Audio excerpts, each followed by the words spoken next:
want to start on referees, but you've just told us the head of the referees agreed with that it shouldn't have been a second yellow for Ross on Saturday, so I guess that just adds to the frustration. Yeah, what you can do about it, isn't it? You know, I've got to stop focusing on referees and start focusing on football more. That's the old top and bottom. And focus on what you can control rather than what you can't control. And you know, people can have their own opinions, and you can quickly get bogged down and you think it's a witch hunt against us or it's all geared towards us. It's not. It's obviously not. And a rational person will know that. It's just bad luck, and the only way to overcome bad luck is to work hard and get yourself into areas where the luck can't go against you. So instead of focusing on decisions, we're better off focusing on decisions that we make on the playing field and I make in team selection rather than moaning about anything else. Is it hard because obviously straight after the game you get your microphone shoved into you and you have to speak? To be honest, half of me wants to not do it after games because sometimes it's all a load of nonsense. It's just an avenue to vent your frustration, and that can get you into more trouble. So, you know, we've just got to accept that they have a difficult task, trying to get every decision right, and they're gonna make mistakes. They're only human, and if they do impact you dramatically, so be it. That's what football's about, and you got to accept it. And accepting it also means that you're out without Ross Sykes for 2 games now, which is... Well, that's the thing that hurts the most because, you know, an error gets compounded. And as much as it's going to hurt us, you know, we're playing teams who can impact the top and the bottom of the league in the next 2 games. So it's not fair on the people who are around them, in my opinion. But that's it, we've got to get on there. And just briefly looking back to last weekend, what positive can you take from the Cheltenham game? Oh, we played really good football. You know, we did more than enough to win 2 games. Got back to our style of play on the front foot, picking up second balls, creating chances, scoring goals. But we've just got to eliminate the lack of concentration in defence that has plagued us all season, truth be known. And we've conceded far too many goals for the team who thinks that they could be challenging at the top end. And that's still a work in progress, and we're going to have to keep batting away at that. It must be great though when you pick up a player from non-league like Tommy Lee and you're probably not 100% sure how it's going to go, and then I think he's got 8 or 9 goals this season, which is great for a first season in the league. You know, he's learning the game, Tommy. He's only going to get better in my opinion, and that's only my opinion. But the first time, you know, he came up for the trial and we played him in a bounce game for the 23s, and I knew then that he'd have enough to be able to work with us.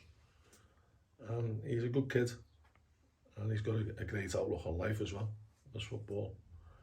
And you've got to think, flip it and look at it from his point of view, and it's difficult. You know, he's coming to the other side of the country on his own, and so to settle in the way he has done, I think that's testament to his own character and his family's character for bringing him up. Focus on Wigan now. Couldn't get much tougher away from home, really. Oh, as we've found out this season, any team away from home is difficult for us at the moment. Wigan a good side, you know. I speak to Liam quite often, and it's easy for me looking outside in to think that they're going to get promoted. You know, Liam's still a bit nervous about it, but when the game kicks off, we won't be trying to do them any favours, that's for sure. We want to win games, and I've said this all along. We're close and yet far because of the way we defend as a team. And if we get that right, you know, we're a match for any team. We've proven that. You know, we've gone to Sheffield Wednesday, gone to Rotherham, acquitted ourselves really well, gone to Sunderland. I know we lost Rotherham and Sunderland, but the chances we created in both of them games, and I think we're the better team in both games. And you know, we're not scared of anybody, that's for sure. And I just hope that it all drops into place tomorrow. It's an exciting game, isn't it? You know, it's just up the road, former championship side. There's a lot of links between the clubs. It's one of them the fans and I guess the players also look forward to. Yeah, yeah. My sister's looking forward to it. She lives in Wigan and she's 70 tomorrow, so she's looking forward to the game more than anyone, I think. What do Wigan have that makes them so? They've got a lot of experience and they've brought in proven players. And obviously they cost money, but I'm never one to moan about the money situation. You know, I think clubs, if they've got the money, spend it and get the best that they can. You know, if we had the money and we were in a situation where we could sign proven players, we'd do it. But I don't think our fan base, and that's not knocking our fan base, but you know, we are never going to be able to get 10, 15,000 watching us to generate the money to support a team that you can sign, to support the wages to sign proven players. So our model's got to be different than theirs. That doesn't mean that, you know, you can't compete with it, but our model has got to be that we've got to get young, hungry players and try and move them on.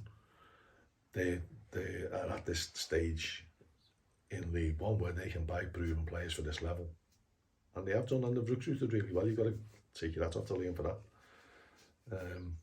You know, and not having a great deal of experience in managing, he's done, you know, superbly well to keep them going last season, when, you know, they were down to the bare bones, and then to start the way they have.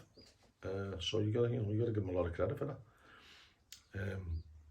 But you know, we will be trying to beat them, that's for sure. And you know, the thing about the situation they're in now, you know, people are moan, oh, well, they're spending this and that, and you probably find that teams who've got money tend to moan when other teams spend money.